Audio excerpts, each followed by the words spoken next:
Hi there, I'm Brian. I've been a creative director, narrative director, animation director, lead writer, storyboard artist, animator, character designer, teacher, and now I'd love to talk story with you. Sometimes plot armor is actively good. It can contribute to a moment. It can build up something. It can serve a real purpose in the story, because stories are more or less literal, but even the most literal story still has some level of allegory to it. Right? It's about something greater than just what's happening right in front of you. And when you have allegory as part of your story, then you're going to have instances where you can do things like have plot armor, as long as it's layered into the experience, and it will enhance the overall. Let's go back to our buddy Syril on that plaza. He's having a moment.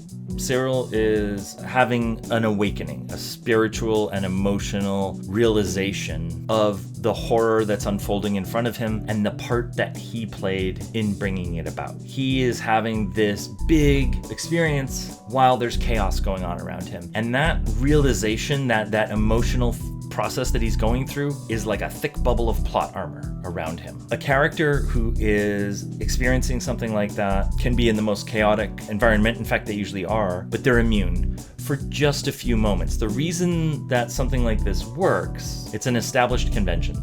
So players and viewers understand what's going on here. Second of all, it's temporary. This doesn't mean that Syril's going to walk around with plot armor for the rest of the episode. Again, spoiler warning, for those of you who've seen the episode, you know that he definitely does not have plot armor later, very shortly after this moment. But for this one shining moment, he can have this. And he needs to be in the middle of it. If he was watching this massacre on a monitor or something like that, it would still have some level of power, but it would be robbed of a lot of the power needed to deliver that moment. So it follows a convention. It is not permanent. It makes emotional sense rather than literal logical sense. And when he is done having that experience, he will lose his plot armor. So what that does, it makes this realization moment for him kind of like an out-of-body experience. Like, you know, if you've ever had a big sort of epiphany or realization, moving, profound experience, a lot of people describe having this out-of-body experience where you sort of are above your body looking down at yourself. And so in a storytelling language, when you're having that, of course your body's immune. Like nothing bad can happen to your body while you're doing that because you're busy doing something else, right? And then you're done and you're back in your body, and now you can absolutely get hurt and killed again. So audiences understand it, and it enhances the moment. And I think that Syril's plot armor, for the space of 7 or 8 seconds, absolutely enhances the moment that the storytellers are going for.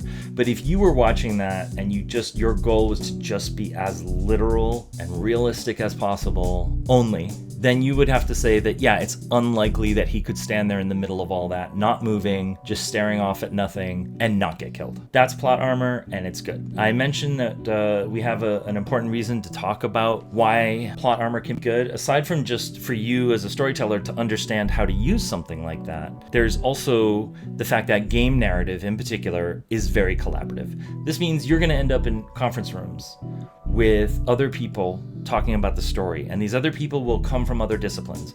90% of their day, their experience, their expertise, their skills, their knowledge are all focused around another discipline besides story.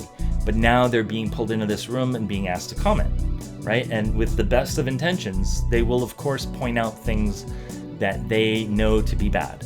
So as a longtime player of story games and viewer of movies and reader of books, they're familiar, even if they haven't heard the term, but they're familiar with the idea of plot armor. And if they see it in your story, they'll go, oh, that's plot armor, that's bad, I hate when they do that. And that's because, again, they've only tracked when it was done badly. When they've seen it do something that breaks immersion and loses trust, they go, oh, that's plot armor, I hate that. But when they've seen it done well, like our little scene with Syril there, they don't register it as plot armor. They don't register the fact that this man is temporarily invulnerable. And so it doesn't get filed away as something bad. So that means that you, as the storyteller in this room, will need to help share, with your teammates, lead them along to understanding that plot armor is just a tool in the toolbox, and it can be used well.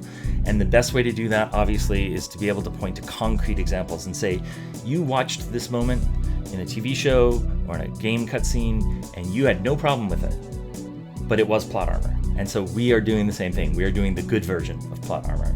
So that's why I wanted to focus on some good examples. That's it for this one, but next time we are going to take a slightly longer look and a slightly deeper dive on the plot armor in Apocalypse Now of a fun character named Colonel Kilgore. So I look forward to that, and I will see you there. That's all for now. I'll see you on the next one.